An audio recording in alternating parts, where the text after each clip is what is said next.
Hello विद्यार्थियों, good morning everyone. Avani राज science education channel पर आप सभी का स्वागत। आज का टॉपिक हम पढ़ेंगे विद्यार्थियों, पूर्ण आंतरिक परावर्तन और साथ ही क्रांतिक कोण क्या होता है वो। यह टॉपिक विद्यार्थियों परीक्षा की दृष्टि से बहुत ही इम्पोर्टेंट होने वाला है, बहुत ही महत्वपूर्ण है। पिछली कई एग्ज़ामों में इस टॉपिक से सवाल पूछे गए हैं, तो वीडियो एंड तक देखते रहना ताकि पूरा टॉपिक समझ में आ सके।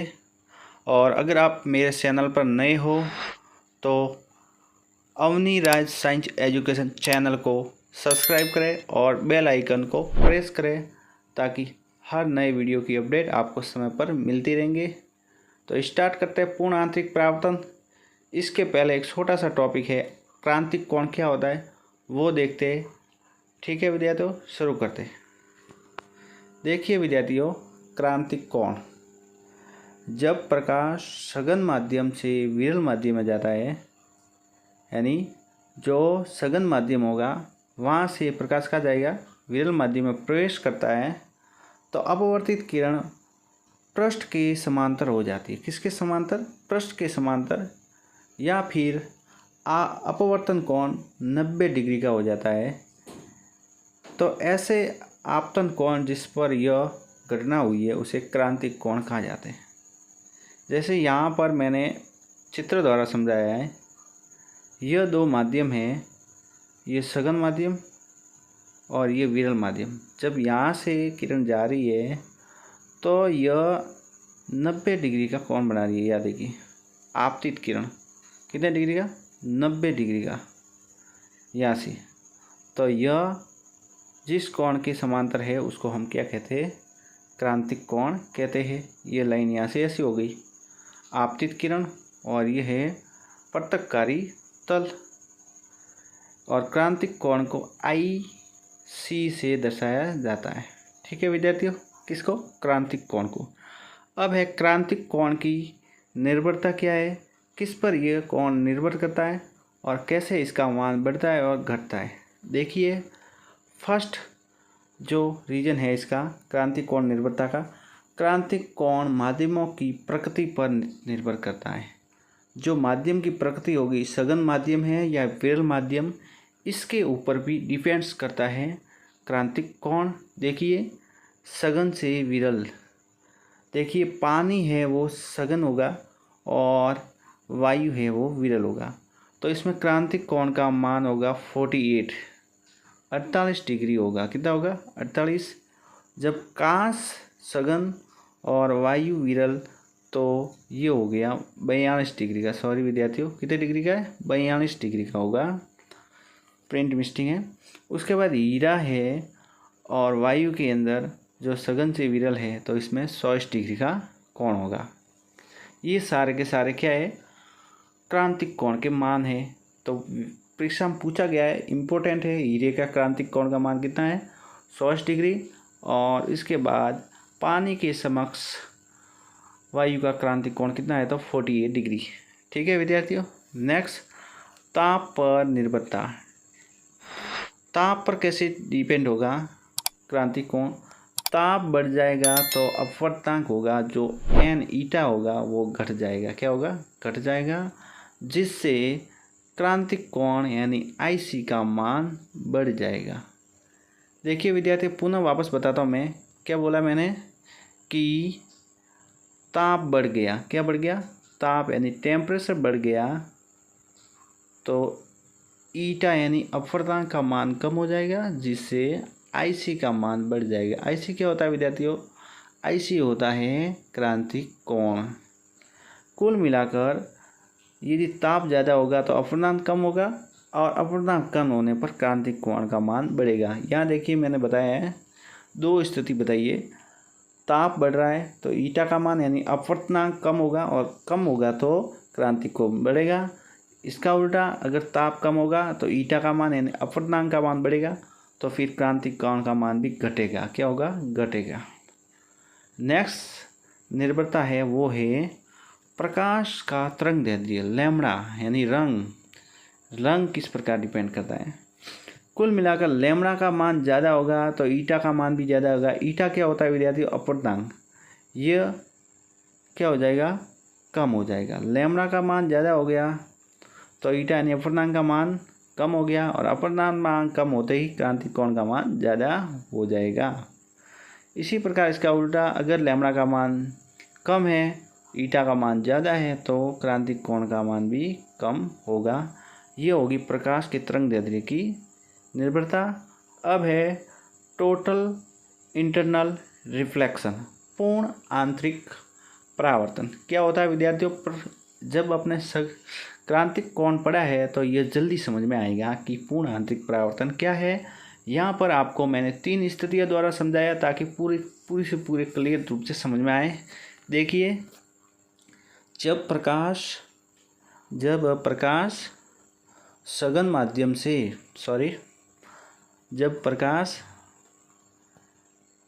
माध्यम से विरल माध्यम में क्रांतिक कोण से अधिक कोण पर आपतित हो जाता है तो अपवर्तित किरण पुनः उसी माध्यम में लौट आता है। इसे पूर्ण आंतरिक परावर्तन कहते हैं।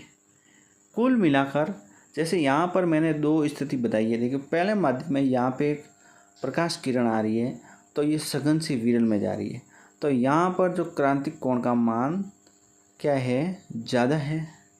यहाँ पर देखिए क्रांतिक कोण इसके बराबर हो गया, तो ये क्रांतिक कोण हो गया, मैंने बताया था 90 डिग्री का आता है, या इसके बराबर समांतर होगा, तो जो आई का मान हो गया वो आई सी के बराबर हो गया।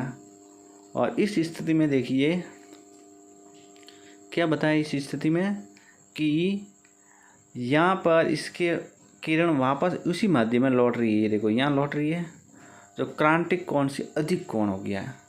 क्रांतिक कोण तो ये वाला क्रांतिक कोण है, ये वाला, लेकिन ये इससे ज़्यादा ऊपर की तरफ गया, ये किरण यहाँ से ऐसी गई है। इस कारण इस परिवर्तन को कहते हैं पूर्ण आंतरिक परावर्तन, जिसमें जो आपतन कोण होगा वो आपतन कोण क्रांतिक कोण से भी अधिक होगा। तो ये कौन सी घटना कहलाएगी? पूर्ण आंतरिक परावर्तन। इसके बाद विद्यार्थियों, पूर्ण आंतरिक परावर्तन की जो शर्तें क्या है, कंडीशन क्या है, किस किस में होगा पूर्ण आंतरिक परावर्तन? Total internal reflection. देखिए, प्रकाश सघन माध्यम से विरल माध्यम में जाना चाहिए, सघन से विरल में जाना चाहिए। पहले यह है कंडीशन। दूसरी है आपत कोण का मान, जो आपतन कोण का मान वो क्रांतिक कोण से अधिक होना चाहिए।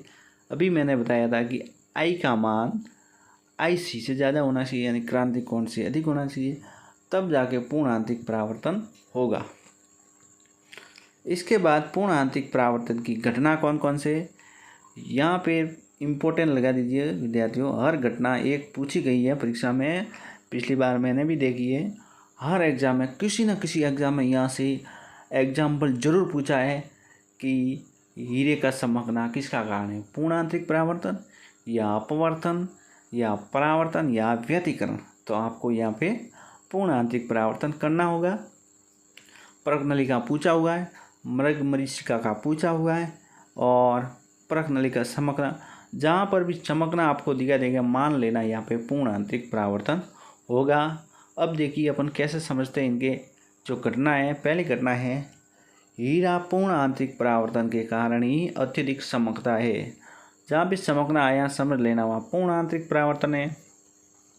दूसरा है विद्यार्थियों, जल में रखी परख नली होती है वो चमकना। मृग मरीचिका जो रेगिस्तान में होती है, वो जो अपन को दूर से लगता है कि पानी दिखाई देता है, वो मृग मरीचिका। कांच में अगर दरार आ रही है तो वो भी चमक रही है, वो भी पूर्ण आंतरिक परावर्तन। पानी में वायु के बुलबुले हो गए, वो भी चमक रहे हैं, किसके कारण? पूर्ण आंतरिक परावर्तन। पानी में खाली प्रज्ञानली डुबाने पर डूबा हुआ भाग चमकीला अपन को दिखाई देगा, किसके कारण? पूर्ण आंतरिक परावर्तन। और प्रकाश तंतु इम्पोर्टेंट है विद्यार्थियों, प्रकाश तंतु होता है वो भी पूर्ण आंतरिक परावर्तन के आधार पर कार्य करता है। होता क्या है देखिए, कांच के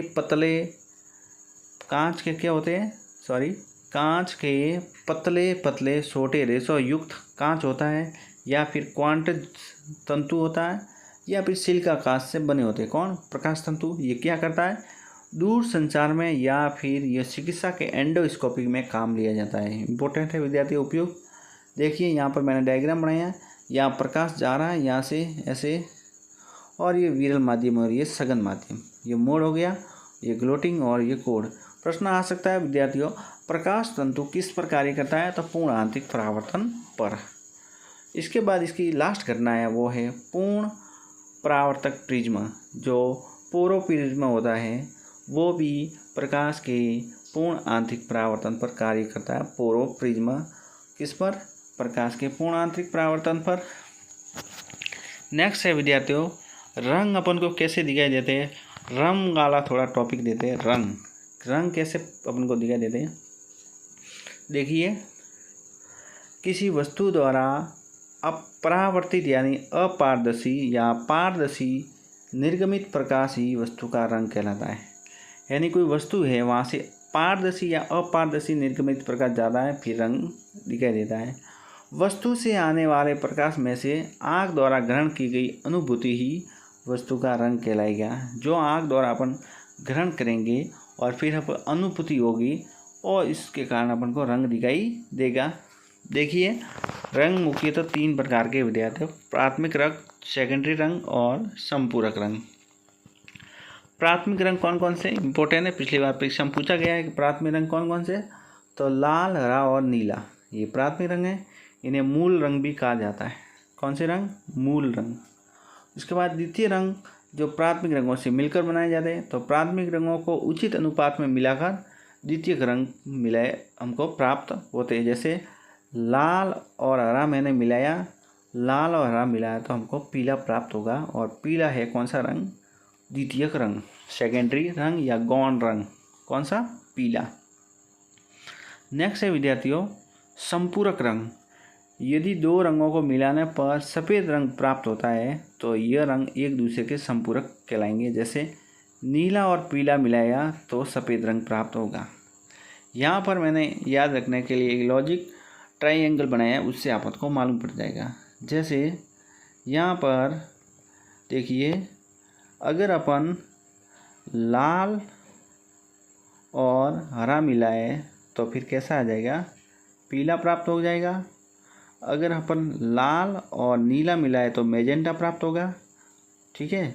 और साथ ही साथ हरा और नीला मिलाए तो मयूरी नीला प्राप्त होगा। कैसा? मयूरी नीला प्राप्त होगा। तो इस प्रकार विद्यार्थियों, आज का मुख्य टॉपिक था क्रांतिक कोण और पूर्ण आंतरिक परावर्तन। ठीक है विद्यार्थियों, अगर आपको वीडियो अच्छा लगा हो तो चैनल को सब्सक्राइब करें, साथ ही बेल आइकन को प्रेस करके रखें ताकि वीडियो की अपडेट आपको समय पर मिलती रहेगी। तैयारी करते रहिए विद्यार्थियों, एक दिन जरूर आएगा जिसमें आप पूर्ण रूप से सफल हो जाओगे। और ये टॉपिक विद्यार्थियों मैंने NCERT आधारित बेस पर बनाया है, तो इसको अपनी कॉपी में ज़रूर नोट करना और बार बार रिवाइज करते रहना चाहिए। ठीक है विद्यार्थियों, जय हिंद, जय भारत। और लास्ट में मेरे डिस्क्रिप्शन के अंदर टेलीग्राम चैनल है, अगर आपको PDF चाहिए तो नीचे लिंक दी हुई है, PDF ज्वाइन कर लीजिए और PDF प्राप्त कर लीजिए, मतलब टेलीग्राम ज्वाइन कर लीजिए और आपको PDF मिल जाएगी। नीचे लिंक में दिया हुआ है वीडियो के नीचे। ठीक है विद्यार्थियों, जय हिंद, जय भारत।